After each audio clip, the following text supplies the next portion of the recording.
अस्सलाम वालेकुम students. Chemistry में हमने चैप्टर नंबर 6 स्टार्ट किया हुआ है और आज का जो हमारा टॉपिक है वो टॉपिक है आयोनिक रेडियाई। बेटा कुछ बेसिक टर्म्स पढ़ रहे हैं हम जहां से शॉर्ट क्वेश्चंस आते हैं। अच्छा, ये जो टॉपिक हमने स्टार्ट किया है ये मैंने पेज नंबर मेंशन कर दिया है, ये आपके पास बुक के अंदर पेज नंबर 158 पर मौजूद है। Ionic radii. आयोनिक रेडियाई क्या होता है बेटा? नाम से मेंशन है आयोनिक रेडियाई, आयन का रेडियस। अगर तो हम आयन को भी स्फेरिकल कंसीडर करें तो क्या होगा? The radii of the ion while consider it spherical. जब हम आयन को भी स्फेरिकल कंसीडर करें और जो उसका फासला होगा न्यूक्लियस से लेकर आउटर मोस्ट इलेक्ट्रॉन का फासला, वो आयोनिक रेडियाई कहलाएगा। आयन का रेडियाई आयोनिक रेडियाई कहलाता है। सिंपल सा पॉइंट है।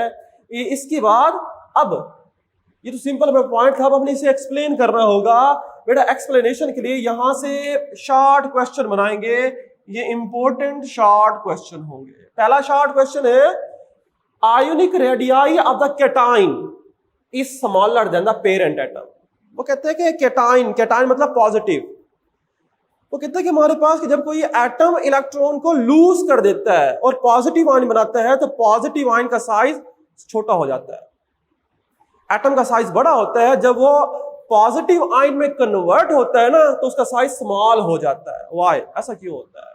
तो the ionic radii the cation, positive का आयन स्मॉलर होता है देन द पेरेंट एटम जिससे वो बना होता है। इसे समझने के लिए सोडियम को देखेंगे। बेटा पहले एग्जांपल करते हैं, इसका रीजन देखते हैं। जैसे सोडियम है, सोडियम एक इलेक्ट्रॉन लूज करने के बाद Na पॉजिटिव में कन्वर्ट होता है और साथ एक इलेक्ट्रॉन लूज कर देगा तो ये क्या बन जाएगा? Na पॉजिटिव कैटाइन होगा। ये कैटाइन होगा और कैटाइन जो बनता है ये क्या होता है? हमारे पास स्मॉलर साइज है। जबकि यहां पर जो Na है, Na ये पेरेंट एटम है, पेरेंट एटम है और इस पेरेंट एटम से आयन बन गया और वो कहते हैं जो पॉजिटिव आयन बनेगा वो स्मॉलर साइज का होगा। स्मॉलर क्यों होगा बेटा? इसका स्ट्रक्चर देखना पड़ेगा। सोडियम एटॉमिक नंबर 11 होता है तो 11 प्रोटॉन होंगे। जो एटॉमिक नंबर वही प्रोटॉन होते हैं तो 11 प्रोटॉन होंगे। प्रोटॉन मतलब न्यूक्लियर चार्ज। 2 इलेक्ट्रॉन, 11 ही इलेक्ट्रॉन होंगे। 2 इलेक्ट्रॉन पहले शेल में आएंगे, दूसरे शेल में 8 इलेक्ट्रॉन होंगे और तीसरे शेल के अंदर सिर्फ 1 इलेक्ट्रॉन होता है। ये होगा सोडियम का स्ट्रक्चर। और इस वक्त सोडियम का जो साइज होता है, सोडियम का जो रेडियस है वो होता है 186 पिकोमीटर होता है। लेकिन जब सोडियम एक इलेक्ट्रॉन को लूज कर देते हैं तो बेटा ये एक इलेक्ट्रॉन लूज हो जाएगा। जब ये एक इलेक्ट्रॉन लूज हो जाएगा तो ये शेल भी खत्म हो जाएगा। इलेक्ट्रॉन खत्म हो जाएगा तो शेल खत्म हो जाएगा तो बाकी रिमेनिंग स्ट्रक्चर ये बचेगा जिसमें पहले में 2 इलेक्ट्रॉन, दूसरे में 8 और ये बन जाएगा Na पॉजिटिव। Na पॉजिटिव बन गया। अब Na पॉजिटिव बन जाएगा और इसका साइज होता है 95 पिकोमीटर बन जाता है। तो साइज स्मॉल हो गया। अब आप बता सकते हैं साइज स्मॉल क्यों हो रहा है या साइज बेटा स्मॉल क्यों हो रहा है? यहां पर नंबर ऑफ शेल ज्यादा थे, यहां पर नंबर ऑफ शेल कम हो गए हैं। दूसरा रीजन, यहां पर 11 प्रोटॉन और 11 ही इलेक्ट्रॉन थे। अब यहां पर 11 पॉजिटिव प्रोटॉन है और इलेक्ट्रॉन बाकी 10 बच गए हैं। तो पॉजिटिव चार्ज बढ़ गया है, न्यूक्लियस का चार्ज बढ़ गया है जिसकी वजह से ये न्यूक्लियस इन इलेक्ट्रॉन को ज्यादा अट्रैक्ट कर रहा होगा क्योंकि प्रोटॉन 11 है जबकि इलेक्ट्रॉन तो कम हो गया। तो जो चीज ज्यादा होगी वो डोमिनेट रहेगी, इसलिए साइज स्मॉल होगा। इसका रीजन क्या लिखोगे? The positive ion, the nuclear charge is higher than the and attract outermost electron strongly. क्यों क्या कहते हैं? हमारे पास के पॉजिटिव आयन के अंदर न्यूक्लियर चार्ज ज्यादा होता है। प्रोटॉन 11 है ना, कंपेयर कर लोगे और इलेक्ट्रॉन बाकी कितने बच गए? वो कहता है पॉजिटिव तो है 11 जबकि इलेक्ट्रॉन कितने हैं? 10 हैं। तो डोमिनेट कौन सा रहेगा? Positive charge. तो न्यूक्लियस ज्यादा अट्रैक्ट कर रहा होगा। नंबर 2, दिस साइज स्मॉल हो जाएगा। दूसरा reason, some time outermost shell also lost. कभी कभी ऐसा भी होता है जैसे इसमें हो रहा है कि इलेक्ट्रॉन लूज करने से शेल ही खत्म हो जाता है। जब शेल ही खत्म हो जाएगा तो साइज तो स्मॉल हो जाएगा। तो बेटा ये 2 रीजन है, 7 एग्जांपल देनी होगी। बुक में मिक्स करके लिखा हुआ है पैराग्राफ में, आप इसे सेपरेट करके बना के लिखोगे।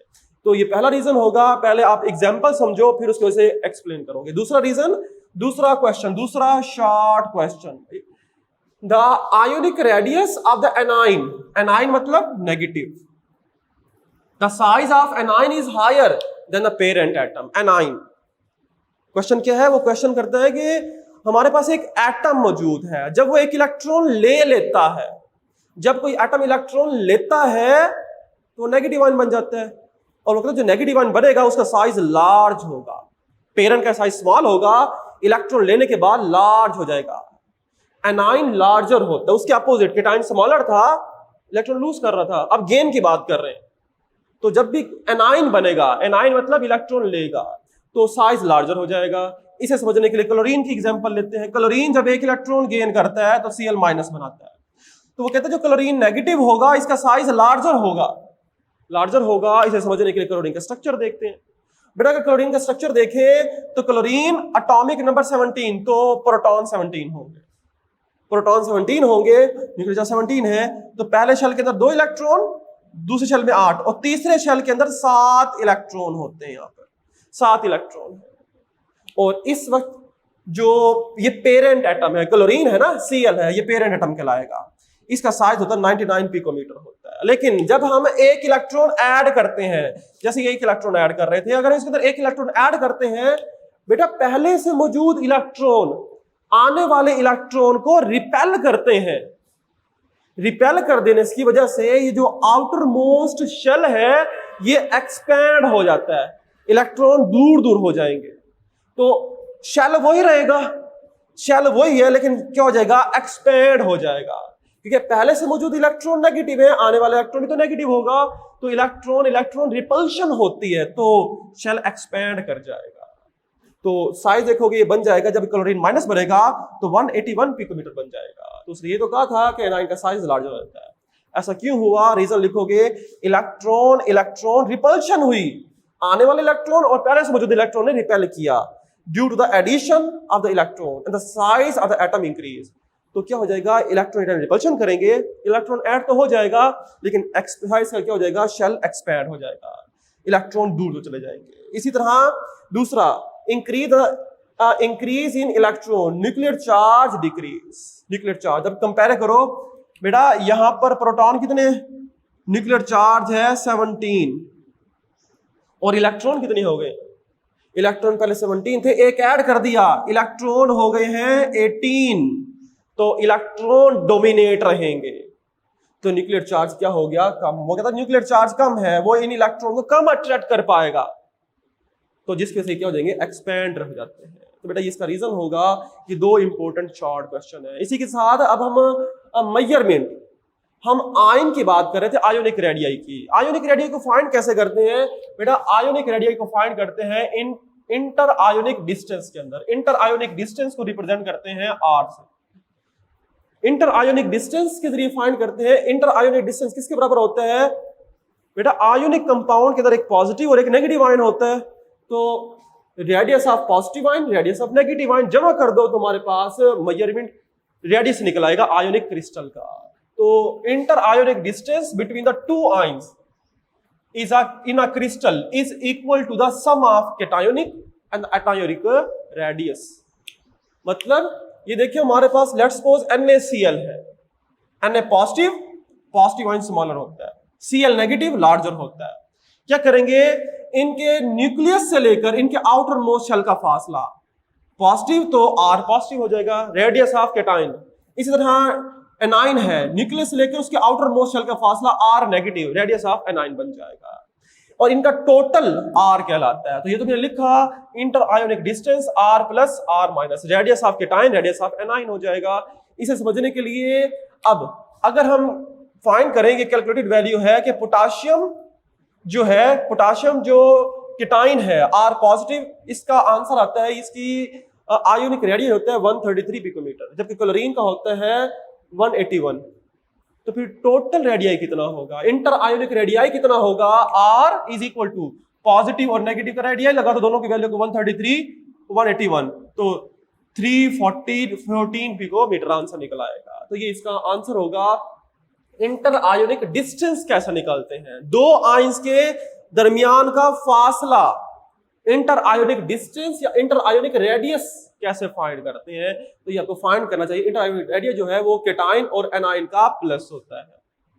एग्जांपल के कोड कर दोगे, और लास्ट में एक शॉर्ट क्वेश्चन है कोवलेंट रेडियाई। बेटा कोवलेंट रेडियाई, जब दो एटम्स आपस में जुड़े हो, सिमिलर एटम, उनमें कोवलेंट बॉन्ड हो, तो जैसे हम एग्जांपल देते हैं इसे समझने के लिए, covalent radius of an element is half of the distance, half of the single bond length between the two similar atom. ऐसे क्लियर नहीं होगा, पहले एग्जांपल कर दे फिर इसे दोबारा डिफाइन करेंगे। बेटा अगर हम बात करें, हाइड्रोजन है, एक हाइड्रोजन दूसरे हाइड्रोजन के साथ जुड़ा हुआ है, इनके दोनों में बॉन्ड होता है, तो इस तरह बना देंगे। ये दो हाइड्रोजन है, ये पहला हाइड्रोजन, ये दूसरा हाइड्रोजन है। एक हाइड्रोजन का न्यूक्लियस, दूसरे हाइड्रोजन का न्यूक्लियस, इनके दरमियान का जो फासला होता है ये बॉन्ड लेंथ कहलाता है। क्या कहलाता है? Bond length.